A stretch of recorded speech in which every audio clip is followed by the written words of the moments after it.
Valmik कराडचा punter गोट्या गित्तेवरचा मकोका रद्द करण्यात आलाय। गित्तेसोबत असलेल्या 5 जणांवरचाही मकोका रद्द करण्यात आलाय। परळीतील सहदेव सातबाई हत्येच्या प्रयत्नात मकोका दाखल करण्यात आला होता।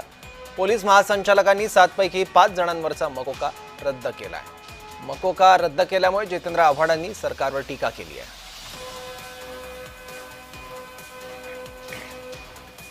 गोट्या गीते हा या राज्याचा जावई आहे अशी रिव्हॉल्वर फिरताना त्याची व्हिडिओ होती, मला धमकी देताना त्याची व्हिडिओ होती।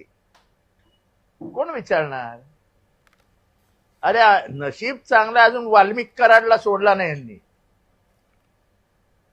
वाल्मिक कराडला सोडला नाही, नशीब समजायचं आपलं।